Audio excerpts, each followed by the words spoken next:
Separately, mindfulness practice and character strengths practice have been shown to improve well-being. Recent research has shown that combining these two practices may have even greater benefits.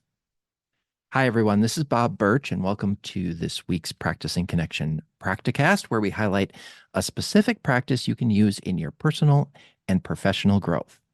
In today's episode, we are continuing our conversation about character strengths, a strengths-based approach to identifying the positive traits behind our thinking, feeling, and behavior. We'll be discussing mindfulness-based strengths practice, which synthesizes character strengths and mindfulness into a single practice. My Practicing Connection co-host, Jessica Beckendorf, will be guiding us through an activity from mindfulness-based strengths practice, which I think she's going to shorten to MBSP, which is I'm thankful about. That's going to happen in just a few minutes. But first, let's learn a little bit more about it. Hi, Jessica. Can you tell us more about how the combination of mindfulness and character strengths can benefit us? Yes, we do like our acronyms, don't we? There's actually quite a lot of benefits to integrating mindfulness and character strengths. I'll focus on a few highlighted by Dr. Ryan Nemec in his book, Mindfulness and Character Strengths, A Practitioner's Guide to MBSP, which stands for Mindfulness-Based Strengths Practice. Dr. Nemec is a scientist, educator, practitioner, and a global leader in mindfulness and character strengths.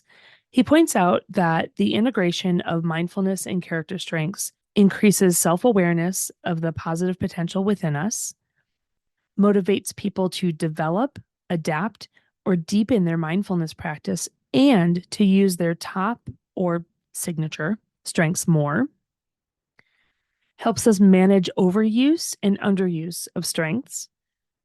It provides a language for identifying positive traits and a way to deal with barriers during mindfulness practice. And it offers a way to practice both mindfulness and a way to practice strengths awareness, as some people don't always know where to start either practice. So overall, character strengths can help us develop our mindfulness practice, and mindfulness practice can help us deepen our knowledge and use of our character strengths.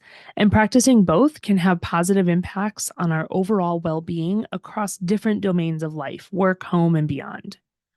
That's really interesting, the symbiotic kind of relationship that, each practice is enhancing the other. I'd like to talk about some more examples of that. So let's start with how can mindfulness enhance the character strengths practice? Consciously bringing to mind and using our character strengths with intention can have profound impacts on our overall well-being. So it makes sense that applying mindfulness techniques can enhance our character strengths by helping us do things like explore our strengths and be curious about them, or help us notice when we're on autopilot and bring our minds back to the present moment, giving our brains a chance to choose whether to bring our strengths to mind and use them with intention or not.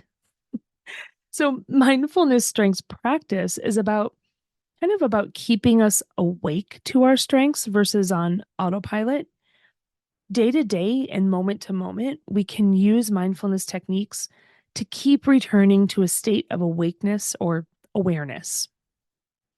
While you certainly can use character strengths without incorporating mindfulness, if you're trying to become more skillful and adept at using your strengths, and if you're seeking the benefits to your well-being that the research points to, you will need to be mindful of your strengths.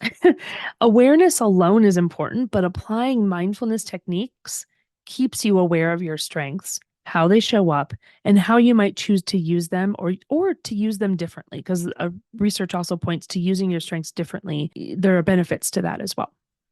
Awesome. So let's flip the script. How can our character strengths help us in our mindfulness practice?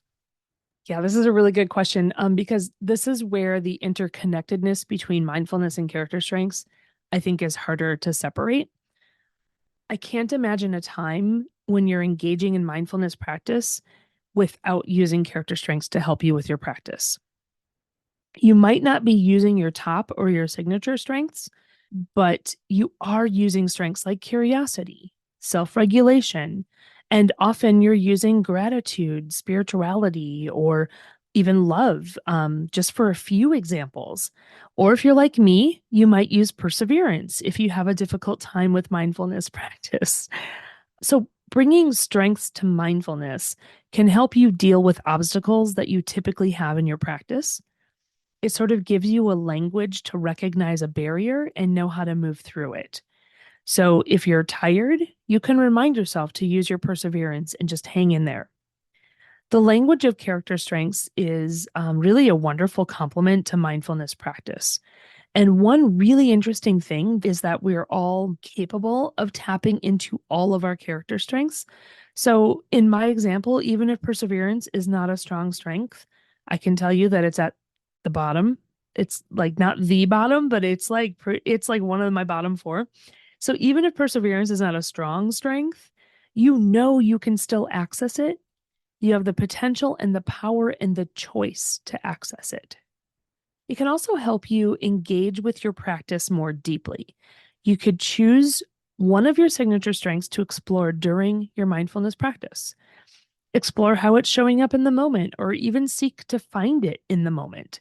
Or just simply identify and label a character strength that comes up during your practice to help you engage with your mindfulness practice more deeply, which will help you to be more mindful of strengths, yours and others, during your daily life. An example of where you might just identify and label a character strength that comes up during your practice might be if you're doing a walking meditation, for instance. You're doing a walking mindfulness practice and you're noticing the beauty in nature. That's the strength of appreciation of beauty and excellence, right? You can label that. Or if you notice that you made a little joke to yourself, you can notice that you used humor and keep bringing your mind back to your mindfulness practice while you're labeling these strengths. So, those are just a few examples. I feel like we could fill up a whole season on the topic of mindfulness and character strengths. Well, this is really fascinating, and I would love to fill up a whole season, but we have lots of lots of other practices that we're excited to share with our folks as well, including this practice that you have for us today. Can you please walk us through it? Yeah, this activity is from the Mindfulness and Character Strengths book by Dr. Ryan Nemec.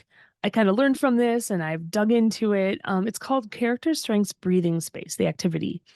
And it's a mindfulness practice that explores three distinct character strengths: curiosity, self regulation, and perspective. Even if these aren't your top strengths, because we can all access all of the strengths, I invite you to consider these strengths as we go through the activity.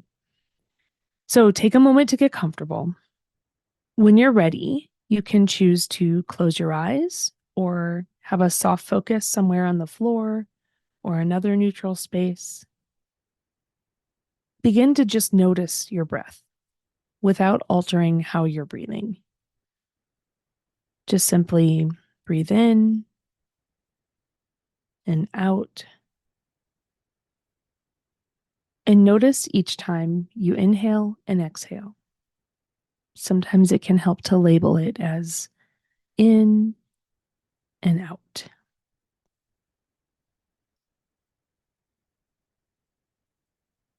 So begin to take notice of your present moment. Open yourself to it. Observe the details. Take an interest in this moment. Notice what you can sense right now.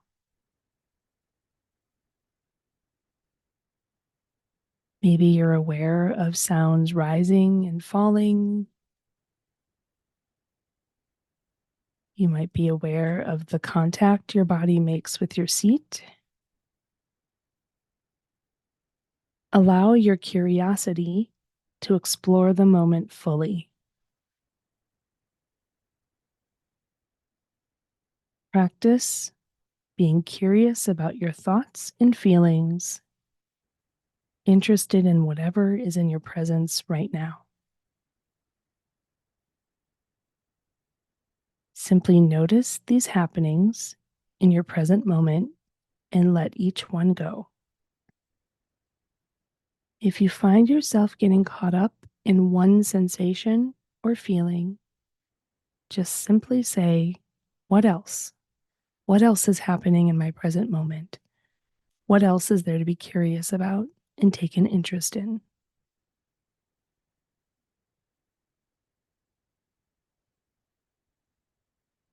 Now, allow your attention to narrow to just one thing. Let's use your breath. This is the concentration phase of the breathing space, where the idea is to let go of all the happenings in your present moment with the exception of your breathing. Allow yourself to feel the fullness of your in-breath and the fullness of your out-breath. Feel the sensation of your breathing in your body. Concentrate just on the breath. When your mind wanders away from your breath, simply bring it back to the breath over and over. Bring your focus back.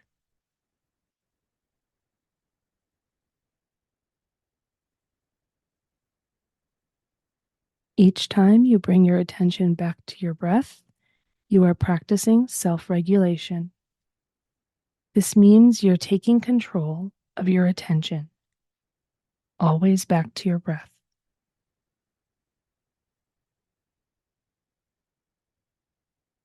While you continue to focus on your in-breath and out-breath, you can also allow your attention to expand to your body as a whole. As you breathe, notice your wholeness, the oneness of your body and mind. Allow yourself to feel a sense of completeness or oneness.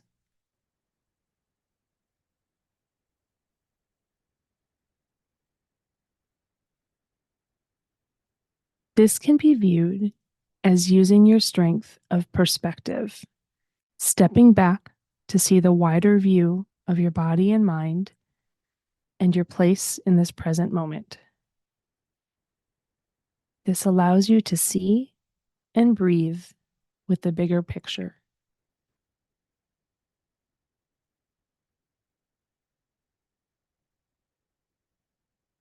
When you're ready, open your eyes and be in the present moment. Thanks for that practice, Jessica. It was really great. You are very welcome. I enjoyed it myself. That's it for this episode. Thanks for joining us. If you enjoyed this episode, click the share button in your podcast app and share it with a friend. We'll be back next week with an episode on Coming Back Better, one of the 8 ways of cultivating community resilience that we identified in our Connecting Communities and Asset-Based Community Recovery project. Until then, keep practicing.